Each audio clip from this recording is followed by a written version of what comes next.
दोस्तों नमस्कार, ये है मार्गदर्शन फॉर सिविल सर्विसेज। मैं अनुराग चौधरी। दोस्तों यूपीपीसीएस प्रारंभिक परीक्षा के लिए महत्वपूर्ण प्रश्नों के टेस्ट सीरीज में हम सॉल्व करेंगे भारत एवं विश्व के भूगोल से संबंधित महत्वपूर्ण प्रश्नों का अभ्यास सेट। ये प्रश्न यूपीपीसीएस प्रारंभिक परीक्षा के साथ अन्य परीक्षाओं जैसे आरओ एआरओ यानी समीक्षा अधिकारी, सहायक समीक्षा अधिकारी, लोअर पीसीएस, अधीनस्थ सेवा चयन आयोग द्वारा आयोजित विभिन्न परीक्षाओं जैसे पेट परीक्षा, जूनियर असिस्टेंट और लेखपाल भर्ती के साथ साथ अन्य राज्यों द्वारा आयोजित परीक्षाओं के सामान्य अध्ययन और सामान्य ज्ञान के लिए बहुत ही उपयोगी है। तो आइए शुरू करते हैं यूपीपीसीएस प्रारंभिक परीक्षा के लिए महत्वपूर्ण प्रश्नों का टेस्ट संख्या 22। दोस्तों आज के टेस्ट का पहला प्रश्न है, भारतीय प्रायद्वीप की सबसे ऊंची चोटी कौन सी है, आपको बताना है। ऑप्शन है आपके उडकमंड, अनाईमुड़ी, दोदा बेटा या फिर महाबलेश्वर। तो सही उत्तर क्या है दोस्तों? भारतीय प्रायद्वीप की सबसे ऊंची चोटी अनाईमुड़ी है। ऑप्शन बी आपका सही उत्तर हो जाएगा। दोस्तों प्रायद्वीपीय भारत की सबसे ऊंची चोटी पश्चिमी घाट क्षेत्र में केरल स्थित अनाईमुड़ी है। इसकी ऊंचाई 2694 मीटर है। याद रखिएगा, अनाईमुड़ी की ऊंचाई 2694 मीटर है। इसके अलावा दोस्तों नीलगिरी पर्वत श्रृंखला में स्थित तमिलनाडु की दोदा बेटा चोटी ये 2637 मीटर ऊंचाई के साथ दूसरे स्थान पर है। तो याद रखिएगा, प्रायद्वीपीय भारत की सबसे ऊंची चोटी अनाईमुड़ी है, ये केरल में है। जबकि प्रायद्वीपीय भारत की दूसरी सबसे ऊंची चोटी दोदा बेटा है, जो कि नीलगिरी पर्वत श्रृंखला में स्थित है।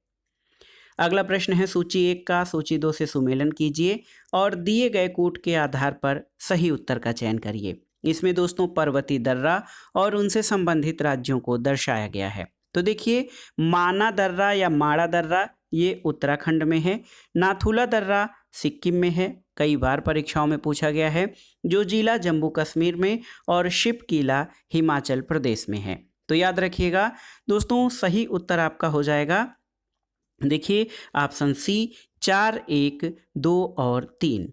दोस्तों प्रश्नगत पर्वतीय दर्रों में माना उत्तराखंड में, नाथुला सिक्किम में, जोजिला जम्मू कश्मीर में और सिपकीला आप जानते हैं हिमाचल प्रदेश में स्थित है।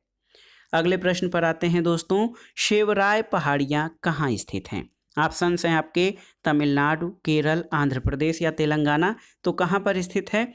सही उत्तर है ऑप्शन ए, तमिलनाडु में। दोस्तों शेवराय पहाड़ियाँ तमिलनाडु के सलेम जिले में स्थित हैं और ये 50 वर्ग किलोमीटर क्षेत्र में विस्तृत हैं। समुद्र तल से इनकी ऊंचाई 4000 से 5000 फीट है और यह पूर्वी घाट का भाग है। दोस्तों तमिलनाडु का प्रसिद्ध हिल स्टेशन आरकाड जो है यहीं पर शेवराय पहाड़ियों पर ही स्थित है। अगला प्रश्न देखिए, भारत के अक्षांशीय विस्तार से संबंधित प्रश्न है ये। भारत विस्तृत है। देखिए इनमें जो ऑप्शंस दिए गए हैं दोस्तों, आप तीनों ऑप्शंस देखिए तो आप देख सकते हैं कि भारत का विस्तार जो ऑप्शंस दिए गए हैं उनमें किसी में भी मैच नहीं खाता है। तो ऑप्शन डी आपका हो जाएगा उपर्युक्त में से कोई नहीं, क्योंकि आप जानते हैं भारत पूरी तरह से उत्तरी गोलार्ध में स्थित है और इसकी मुख्य भूमि 8 डिग्री 4 मिनट उत्तरी अक्षांश से लेकर 37 डिग्री 6 मिनट उत्तरी अक्षांश तक है। इसके अलावा 68 डिग्री 7 मिनट और 97 डिग्री 25 मिनट पूर्वी देशांतर के बीच ये फैली हुई है और यहाँ पर कोई ऑप्शन न होने की वजह से ऑप्शन डी हो जाएगा। आप इसकी व्याख्या देख सकते हैं कि भारत का क्षेत्रफल 32,87,263 वर्ग किलोमीटर है और ये पूरी तरह से उत्तरी पूर्वी गोलार्ध में है। इसकी मुख्य भूमि 8 डिग्री 4 मिनट और 37 डिग्री 6 मिनट उत्तरी अक्षांश तथा 68 डिग्री 7 मिनट और 97 डिग्री 25 मिनट पूर्वी देशांतर के बीच फैली हुई है। अगला प्रश्न है दोस्तों, निम्नलिखित कथनों पर विचार कीजिए और दिए गए कूट के आधार पर सही उत्तर का चयन करिए। देखिए पहला कथन है कि असम, भूटान और बांग्लादेश की सीमाओं से लगा हुआ है। दूसरा कथन कि पश्चिम बंगाल, भूटान तथा नेपाल की सीमाओं से लगा है। तीसरा है कि मिजोरम, बांग्लादेश तथा म्यांमार की सीमाओं से लगा हुआ है। तो इसमें आपको बताना है कि कौन से कथन सही हैं। तो दोस्तों ये तीनों ही कथन सही हैं और इसकी विस्तार से व्याख्या आप देखें तो ऑप्शन सी आपका सही उत्तर है। 1, 2, 3 आपके तीनों सही हैं। व्याख्या अगर जो आप देखेंगे तो असम के उत्तर में भूटान और अरुणाचल प्रदेश हैं, पूर्व में नागालैंड, अरुणाचल प्रदेश, मणिपुर है, दक्षिण में मेघालय, त्रिपुरा और मिजोरम है। इसके अलावा पश्चिम में बांग्लादेश तथा पश्चिम में पश्चिम बंगाल स्थित है। दूसरा कथन कि पश्चिम बंगाल के दोस्तों भूटान और नेपाल की सीमाओं से लगा हुआ है, तो पश्चिम बंगाल जो है इसके पूर्व में बांग्लादेश है, पश्चिम में नेपाल है, उत्तर पूर्व में भूटान है और उत्तर में सिक्किम है, पश्चिम में बिहार और झारखंड राज्य हैं। इसके अलावा दक्षिण पश्चिम में उड़ीसा तथा दक्षिण में बंगाल की खाड़ी है। मिजोरम, तो दोस्तों मिजोरम की सीमाएं किससे लगती हैं, तो मिजोरम के पूर्व और दक्षिण में म्यांमार है, पश्चिम में बांग्लादेश है, उत्तर पश्चिम में त्रिपुरा है और असम में असोम तथा उत्तर पूर्व में मणिपुर स्थित है। तो याद रखिएगा दोस्तों, ये तीनों ही कथन आपके सही हैं। अगला प्रश्न है दोस्तों, हिमालय की रचना समानांतर वलय श्रेणियों से हुई है, जिसमें से प्राचीनतम श्रेणी कौन है आपको बताना है। ऑप्शन है आपके शिवालिक श्रेणी, निम्न हिमालय, बृहद हिमालय या धौलाधार श्रेणी। तो सही उत्तर क्या हो जाएगा, ऑप्शन सी बृहद हिमालय श्रेणी दोस्तों ये प्राचीनतम श्रेणी का उदाहरण है। आप जानते हैं कि हिमालय की सभी श्रेणियों का उत्थान टर्शियरी काल के विभिन्न युगों में हुआ है, फिर भी वलयों की तीव्रता और निर्माण की आयु के आधार पर बृहद हिमालय सबसे प्राचीन श्रेणी है। ये 25 से 40 मिलियन वर्ष पूर्व इसका निर्माण हुआ है। शिवालिक श्रेणी सबसे नवीन, जो कि प्लायोसीन युग या सेनोजोइक युग की श्रेणी है। तो याद रखिएगा, हिमालय की जो सबसे प्राचीन श्रेणी है वो बृहद हिमालय श्रेणी है। अगला प्रश्न, सूची 1 को सूची 2 से सुमेलित कीजिए। इसमें घाटी और उनसे संबंधित राज्यों को दर्शाया गया है। मरखा घाटी, तो दोस्तों प्रसिद्ध मरखा घाटी जम्मू कश्मीर राज्य में है। जुकू घाटी नागालैंड में है। सांगला घाटी आपका हिमाचल प्रदेश में है और यू यांग घाटी सिक्किम में है। तो सही उत्तर हो जाएगा 3, 4, 2 और 1। ऑप्शन ए आपका सही उत्तर हो जाएगा। दोस्तों जम्मू कश्मीर के लद्दाख क्षेत्र में मरखा घाटी स्थित है।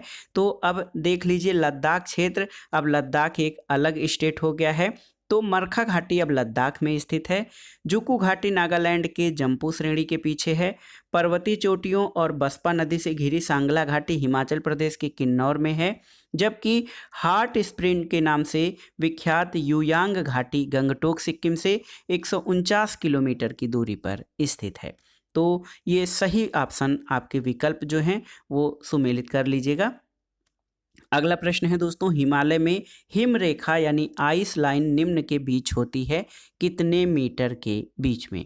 ऑप्शन हैं आपके 4300 से 6000 मीटर, 4000 से 5800 मीटर, 4500 से 6000 मीटर पश्चिम या उपर्युक्त में से कोई नहीं। तो सही उत्तर है ऑप्शन सी 4500 से 6000 मीटर पश्चिम में। दोस्तों स्नो लाइन जो होती है इसकी ऊंचाई हिमालय के विभिन्न भागों में अलग अलग होती है। औसत ऊंचाइयां महान हिमालय के दक्षिणी भाग पर ये 4500 से 6000 मीटर में, उत्तरी भाग में 5500 से 6000 मीटर और पश्चिमी भाग में 5800 मीटर, पूर्वी हिमालय पर ये 4300 मीटर पर पाई जाती है। इसलिए ऑप्शन सी आपका सही उत्तर हो जाएगा। हिमालय के हिम रेखा जो है वो पश्चिम में 4500 से 6000 मीटर की ऊंचाई पर मिलती है। अगला प्रश्न है, भारत में भू आकारों की रचना के संबंध में निम्नलिखित कथनों पर मनन कीजिए। पहला है दोस्तों, संरचनात्मक दृष्टि से देखा जाए तो संरचनात्मक दृष्टि से मेघालय के पठार दक्कन पठार का विस्तारित भाग है, सही है। कश्मीर की घाटी की रचना एक समाभिन्नति से हुई है, सही है। गंगा मैदान की रचना एक अग्रगर्त में हुई है, ये सही है। और हिमालय की उत्पत्ति भारतीय प्लेट, यूरोपीय प्लेट और चीनी प्लेट के त्रिकोणीय अभिसरण के फलस्वरूप हुई है, तो ये सही नहीं है। 1, 2, 3 आपके सही हैं। विकल्प देख लेते हैं। ऑप्शन बी आपका सही उत्तर हो जाएगा। दोस्तों पहला कथन इसलिए सही है क्योंकि दक्कन पठार को महानदी, गोदावरी, कृष्णा आदि नदियों ने अनेक छोटे छोटे पठारों में बांट दिया है। कथन 2 सही है क्योंकि हिमालय की समभिन्नति से कश्मीर घाटी की रचना हुई और गंगा का मैदान हिमालय से निकलने वाली गंगा और इसकी सहायक नदियां जैसे यमुना, गोमती, घाघरा, गंडक, कोसी की निक्षेपण क्रिया द्वारा निर्मित है, इसलिए 3 कथन भी सही है। लेकिन चौथा कथन कह रहा है कि प्लेट टेक्टोनिक सिद्धांत के अनुसार भारतीय प्लेट और यूरोपियन प्लेट की टक्कर से हिमालय की उत्पत्ति हुई है। इसमें चीनी प्लेट का कोई विवरण नहीं है, इसलिए चौथा कथन सही नहीं है। अगला प्रश्न बहुत ही आसान सा है, आप जानते भी होंगे। पूर्वी घाट और पश्चिमी घाट का मिलन स्थल कहाँ है, आपको बताना है। तो सही उत्तर है नीलगिरी पहाड़ियों पर। दोस्तों, पूर्वी घाट दक्षिणी पठार के पूर्वी किनारे पर हैं। ये उड़ीसा के उत्तर पूर्वी भागों से प्रारंभ होकर बंगाल की खाड़ी के तट के समानांतर नीलगिरी पहाड़ियों तक फैला हुआ है। और पश्चिमी घाट दक्षिण पठार की सीमा बनाता है। पश्चिमी सीमा पूर्वी और पश्चिमी घाट का मिलन स्थल नीलगिरी श्रेणी दक्षिण भारत की सर्वोच्च चोटी दोदा बेटा इसी में स्थित है। तो वह स्थल जहां पूर्वी घाट और पश्चिमी घाट मिलन होता है वो नीलगिरी पहाड़ियां हैं। अगला प्रश्न है दोस्तों, भारत की तट रेखा या कोस्ट लाइन जो है इसकी कुल लंबाई कितनी है, आपको बताना है। ऑप्शन है आपके 3500 किलोमीटर, 800 किलोमीटर, 6000 किलोमीटर या 7500 किलोमीटर। तो सही उत्तर क्या है? ऑप्शन डी सही उत्तर है। 7500 यानी 7500 किलोमीटर भारत के तट रेखा की कुल लंबाई है। दोस्तों, भारत की मुख्य भूमि तट रेखा की लंबाई केवल 6100 किलोमीटर है। लक्षद्वीप, अंडमान निकोबार द्वीप समूह भारत की संपूर्ण तट रेखा 7516.6 किलोमीटर है। और अगर ये प्रश्न पूछा जाए कि भारत में सर्वाधिक लंबी समुद्र तट रेखा वाला राज्य कौन है, तो गुजरात है। दूसरे स्थान पर तमिलनाडु है, तीसरे पर आंध्र प्रदेश और चौथे पर महाराष्ट्र है। तो याद रखिएगा, भारत की तट रेखा की कुल लंबाई 7500 किलोमीटर है, जिनमें गुजरात की तट रेखा सबसे लंबी है। अगला प्रश्न है दोस्तों, अंडमान निकोबार द्वीप समूह में द्वीपों की संख्या कितनी है? 200, 240, 220 या 250? तो सही उत्तर ऑप्शन डी 250। दोस्तों देखिए, अंडमान निकोबार द्वीप समूह में 247 से अधिक द्वीप हैं। इनमें 19 निकोबार द्वीप समूह में हैं और 11 द्वीप जो हैं वो निर्जन द्वीपों के अंदर हैं, जहां पर कोई भी मानव आवास या बस्ती नहीं पाई जाती है। तो याद रखिएगा, अंडमान निकोबार द्वीप समूह में कुल 250 द्वीप हैं। अगला प्रश्न है दोस्तों, नर्मदा तथा सोन नदियां कहां से निकलती हैं, आपको बताना है। सही उत्तर है ऑप्शन डी अमरकंटक पहाड़ी से दोस्तों नर्मदा नदी का उद्गम होता है। इसका विलय खंभात की खाड़ी में अरब सागर में होता है। सोन नदी का उद्गम भी अमरकंटक पहाड़ी से होता है और बिहार में पटना के निकट ये गंगा नदी में मिल जाती है। तो याद रखिएगा, नर्मदा और सोन नदियां अमरकंटक पहाड़ी से उद्गमित होती हैं। अगला प्रश्न है, ये यूपी स्पेशल खंड के लिए भी बहुत ही महत्वपूर्ण प्रश्न है। गंगा नदी की एकमात्र सहायक नदी जिसका उद्गम मैदान से होता है वो कौन सी नदी है? सोन नदी, शारदा अथवा सरयू नदी, गोमती या फिर रामगंगा नदी? तो सही उत्तर है दोस्तों, गंगा की सहायक नदी गोमती है, जिसका उद्गम गोमत ताल फुलहर झील है और ये उत्तर प्रदेश के पीलीभीत जिले में स्थित है। उत्तर प्रदेश के गाजीपुर के निकट गोमती नदी गंगा नदी में मिल जाती है। तो गोमती गंगा की एकमात्र सहायक नदी है जिसका उद्गम जो है ये मैदान में होता है, पर्वतीय क्षेत्र में नहीं। अगला प्रश्न है दोस्तों, पश्चिम वाहिनी नदियों में कौन दो पर्वत श्रेणियों के बीच बहती है? ऑप्शन है आपके शरावती, नर्मदा, माही या साबरमती। तो सही उत्तर नर्मदा नदी। दोस्तों, पश्चिम वाहिनी नर्मदा नदी जिन दो पर्वत श्रेणियों के बीच बहती है वो विंध्य और सतपुड़ा श्रेणियां हैं। नर्मदा के उत्तर में जहां हिमालय विंध्याचल पर्वत अवस्थित है, वहीं दक्षिण में सतपुड़ा स्थित है। नर्मदा के अपवहन क्षेत्र की प्रमुख विशेषता ये है कि इसमें सहायक नदियों की कमी है। याद रखिएगा दोस्तों, नर्मदा नदी विंध्य और सतपुड़ा पर्वत श्रेणियों के मध्य बहती है। अगले प्रश्न पर आते हैं, भारत में यरलुंग जंगबो नदी किस नदी को कहा जाता है, या भारत में यरलुंग जंगबो नदी को किस नाम से जाना जाता है? ऑप्शन हैं आपके गंगा, सिंधु, ब्रह्मपुत्र या फिर महानदी। तो सही उत्तर है ब्रह्मपुत्र नदी। दोस्तों, भारत में यरलुंग जंगबो नदी को ब्रह्मपुत्र के नाम से जाना जाता है और तिब्बती भाषा में ब्रह्मपुत्र का नाम यरलुंग जंगबो है। अगला प्रश्न है, निम्नलिखित में से कौन सा युग्म सही सुमेलित नहीं है, आपको बताना है। सरदार सरोवर बांध नर्मदा नदी पर सही सुमेलित है। तिलैया बांध कोनार नदी पर सही सुमेलित नहीं है, क्योंकि तिलैया बांध दोस्तों बराकर नदी पर स्थित है, याद रखिएगा। इसके अलावा गांधी सागर बांध चंबल नदी पर और नागार्जुन सागर बांध कृष्णा नदी पर, ये आपके सही सुमेलित हैं। प्रश्न पूछा गया है कि कौन सही सुमेलित नहीं है, तो ऑप्शन बी तिलैया बांध कोनार नदी सही सुमेलित नहीं है, क्योंकि तिलैया बांध झारखंड में कोनार नदी पर नहीं बल्कि बराकर नदी पर स्थित है। अगला प्रश्न है दोस्तों, भारतीय नदियों में से कौन एस्चुअरी यानी ज्वार नदमुख का निर्माण करती है? ऑप्शन हैं आपके गोदावरी, कावेरी, तापी या फिर महानदी। तो सही उत्तर ऑप्शन सी तापी नदी। दोस्तों भारत में अरब सागर में गिरने वाली नर्मदा और ताप्ती नदियां एस्चुअरी यानी ज्वार नदमुख बनाती हैं। एस्चुअरी जल की ऐसी अर्ध संलयन तटीय स्थलाकृति है जहां एक से अधिक नदियां समुद्र में मिलती हैं। समुद्र तथा नदियों के मिलान बिंदु को एस्चुअरी कहते हैं और विश्व की सबसे बड़ी एस्चुअरी सेंट लॉरेंस नदी बनाती है। अगला प्रश्न है, उत्तरी पूर्वी मानसून से सबसे अधिक वर्षा प्राप्त करने वाला राज्य कौन सा है? देखिए दोस्तों, पूछा जाता है कि उत्तरी पूर्वी मानसून जो है ये बंगाल की खाड़ी का मानसून है, इससे सबसे अधिक वर्षा प्राप्त करने वाला राज्य कौन है? ऑप्शन है आपके असम, पश्चिम बंगाल, तमिलनाडु और उड़ीसा। तो सही उत्तर ऑप्शन सी तमिलनाडु।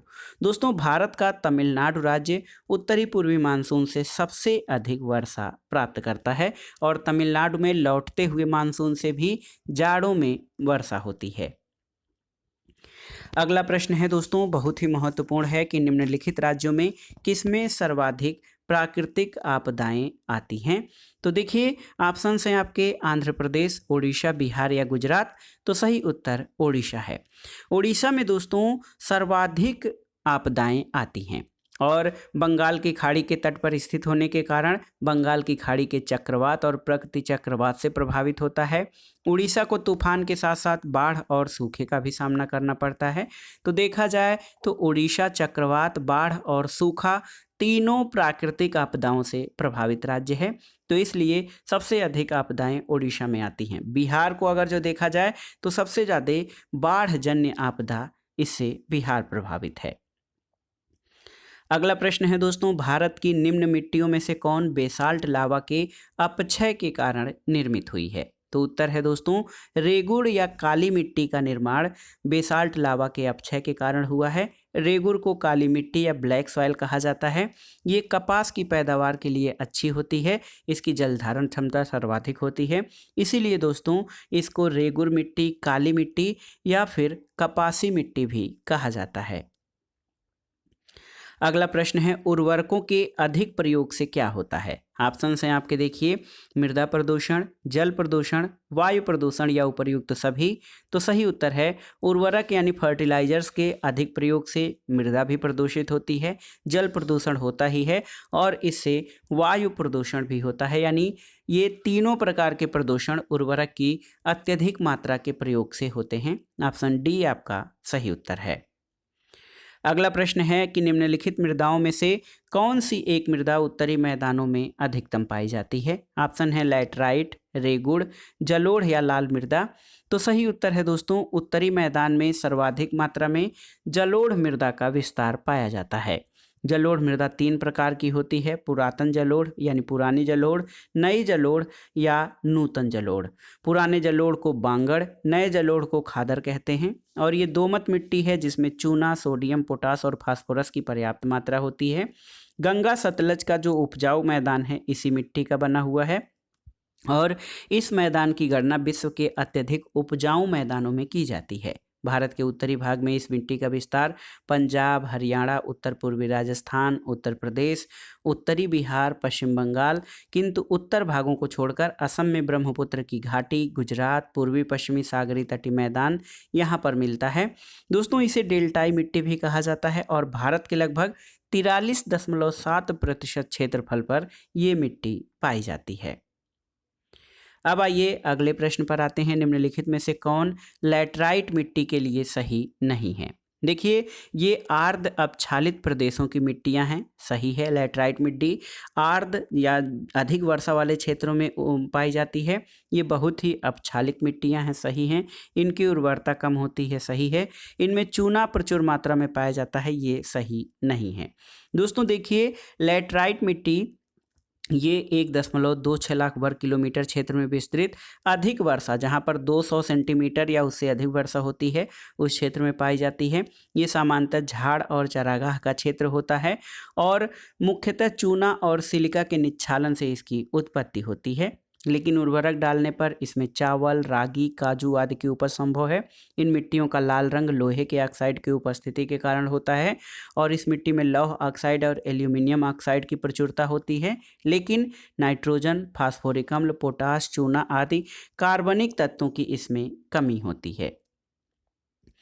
अगले प्रश्न पर आते हैं दोस्तों। भारतीय वनों का वैज्ञानिक वर्गीकरण किसने किया था, आपको बताना है। ऑप्शन है H.G. Champion, KV. Sundaram, V.L. Sukhlal या L.D. स्टाम्प। तो सही उत्तर है ऑप्शन ए, H.G. चैंपियन। दोस्तों, भारतीय वनों का वैज्ञानिक वर्गीकरण करने का श्रेय H.G. चैंपियन को जाता है। तो याद रखिएगा, जो क्लासिफिकेशन ऑफ इंडियन फॉरेस्ट है, ये H.G. चैंपियन द्वारा किया गया था। अगले प्रश्न पर आते हैं दोस्तों, ये वनों से ही संबंधित है। क्षेत्रफल की दृष्टि से भारतीय राज्यों में सबसे अधिक वनाच्छादन किस राज्य में है, आपको बताना है। अरुणाचल प्रदेश, छत्तीसगढ़, मध्य प्रदेश और उड़ीसा। तो सही उत्तर है दोस्तों, मध्य प्रदेश में क्षेत्रफल के आधार पर सर्वाधिक वनाच्छादन पाया जाता है। यानी क्षेत्रफल के आधार पर सबसे अधिक वन ISFR रिपोर्ट जो 2021 की प्रकाशित हुई है, उसके नवीनतम आंकड़ों के अनुसार दोस्तों मध्य प्रदेश में सर्वाधिक क्षेत्रफल पर वन पाए जाते हैं। आपके लिए एक प्रश्न है, देखिए आपके लिए यहाँ से एक प्रश्न है कि भारत में सर्वाधिक वन प्रतिशतता वाला राज्य कौन सा है। यानी भारत के किस राज्य में वनों का प्रतिशत सर्वाधिक है। नवीनतम आंकड़ों के आधार पर आप बताइएगा। जो Indian states of forest report जो आई है, जो भारतीय वन सर्वेक्षण रिपोर्ट आई है, उसके आधार पर आप बताइएगा कि भारत में सर्वाधिक वन प्रतिशतता वाला राज्य कौन सा है। ये आपके लिए प्रश्न है। अगले प्रश्न पर आते हैं। निम्नलिखित में से किस राज्य के वनों का वर्गीकरण अर्ध उष्ण कटिबंध के रूप में किया जाता है। केरल, मध्य प्रदेश, तमिलनाडु या कर्नाटक। तो सही उत्तर है मध्य प्रदेश। दोस्तों, उष्ण कटिबंधी शुष्क पर्णपाती वन 70 से 100 सेंटीमीटर वर्षा और 24 डिग्री से 27 डिग्री औसत तापमान वाले क्षेत्र में मिलते हैं। यहाँ ऊंचे पेड़ों का अभाव होता है और शुष्क सीमांत पर ये वन कटीले वन और झाड़ियों में बदल जाते हैं। इन वनों का विस्तार मध्य प्रदेश के अधिकांश भागों में पाया जाता है। तो याद रखिएगा, उष्ण आर्द्र कटिबंध के रूप में मध्य प्रदेश के वनों को वर्गीकृत किया जाता है। अगला प्रश्न आसान सा है। वीटी कल्चर किसे कहा जाता है। तो याद रखिएगा दोस्तों, वीटी कल्चर अंगूर उत्पादन को, जो व्यापारिक स्तर पर अंगूर का उत्पादन होता है, उसको वीटी कल्चर या अंगूर की खेती कहा जाता है। अगला प्रश्न है, देखिए बहुत ही महत्वपूर्ण है। निम्नलिखित में से किस राज्य में नलकूपों द्वारा सिंचित भूमि का क्षेत्र सबसे अधिक है। ऑप्शन है आपके बिहार, हरियाणा, उत्तर प्रदेश या पंजाब।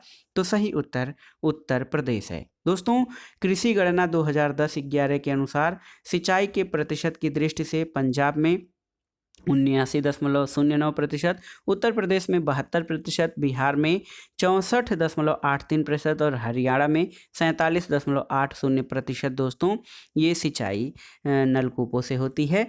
लेकिन यहाँ पर देखा जाए तो नलकूपों द्वारा सिंचित भूमि का क्षेत्रफल सबसे अधिक नलकूपों से जो सिंचाई होती है वो उत्तर प्रदेश में होता है। तो देखा जाए उत्तर प्रदेश में नलकूपों द्वारा सर्वाधिक सिंचित भूमि है।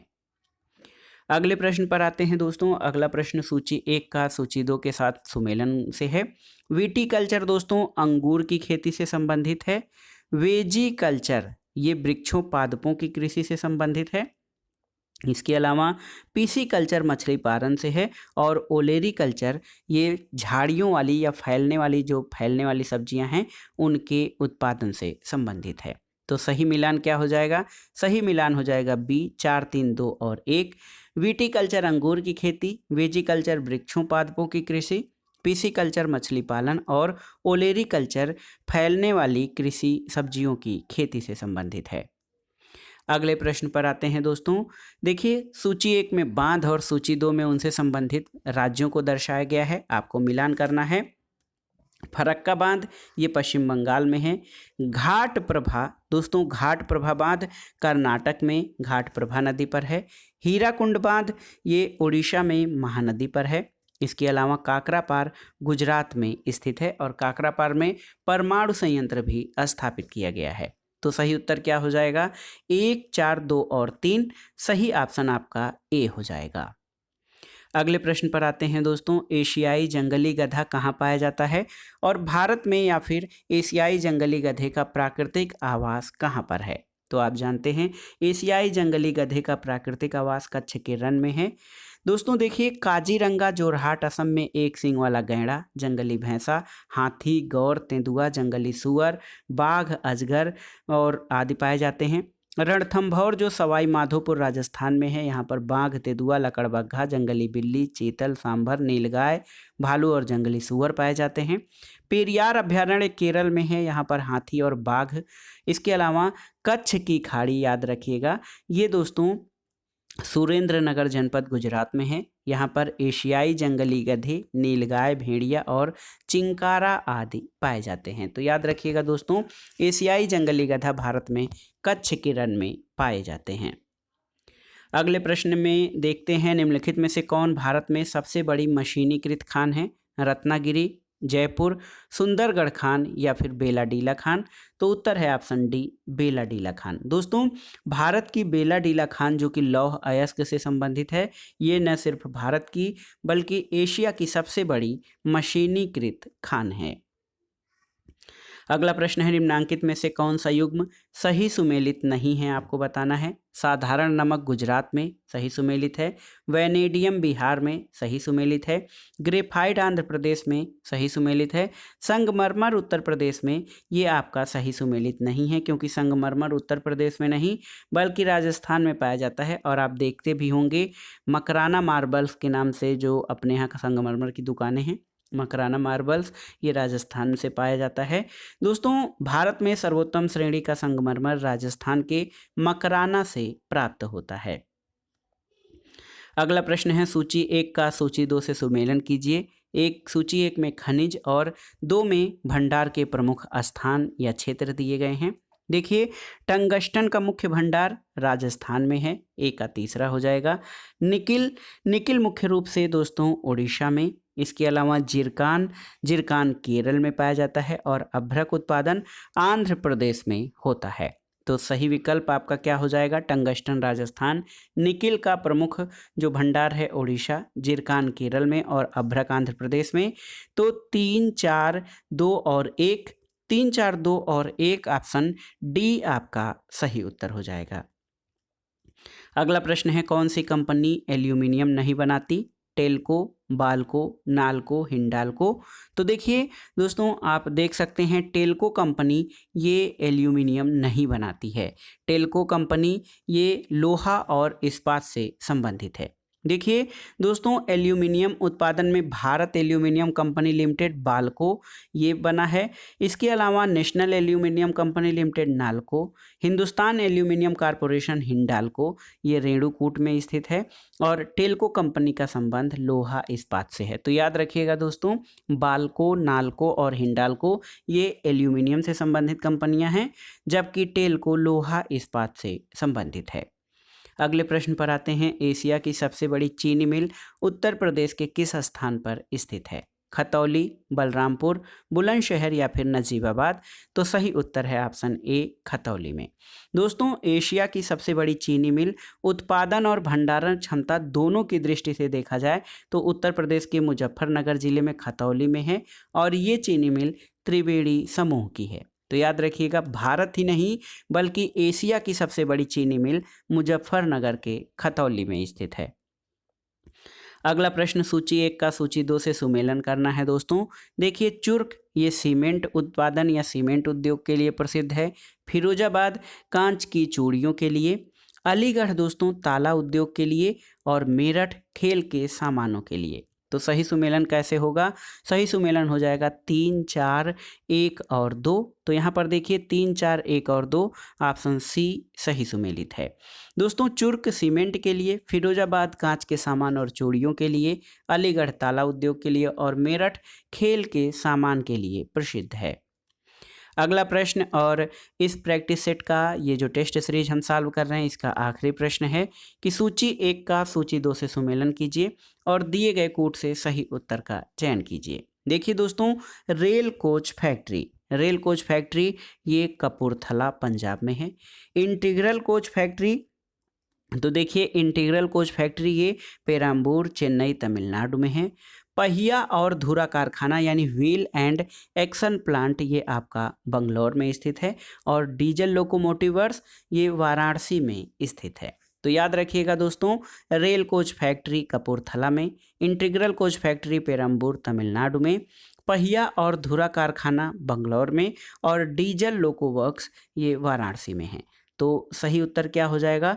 3, 4, 1 और 2। ए का तीसरा, बी का चौथा, सी का पहला और डी का दूसरा, ये आपका सही उत्तर हो जाएगा। तो दोस्तों ये था आज का प्रैक्टिस सेट। इसमें आपने यूपीपीसीएस प्रारंभिक परीक्षा के लिए विश्व और भूगोल से संबंधित महत्वपूर्ण प्रश्नों को सॉल्व किया। दोस्तों ये प्रश्न पत्र विभिन्न परीक्षाओं के सामान्य ज्ञान और सामान्य अध्ययन के साथ साथ अन्य परीक्षाओं जैसे आप देख सकते हैं TGT, PGT, LT grade, GIC प्रवक्ता, गवर्नमेंट डिग्री कॉलेज, साथ ही साथ दोस्तों असिस्टेंट प्रोफेसर भर्ती और नेट जेआरएफ आदि के लिए बहुत ही उपयोगी हैं। ये किसके लिए? भूगोल विषय के लिए। तो सामान्य अध्ययन के साथ साथ आप इसका प्रयोग TGT, PGT, LT grade, GIC प्रवक्ता और government inter college, government degree college के लिए भी कर सकते हैं। तो आप इसको तैयार कर लीजिएगा। वीडियो आपको कैसा लगा हमें कमेंट बॉक्स में ज़रूर बताइएगा। वीडियो को लाइक करें, शेयर करें और इस चैनल मार्गदर्शन फॉर सिविल सर्विसेज को सब्सक्राइब करें। वीडियो देखने के लिए धन्यवाद दोस्तों। नमस्कार।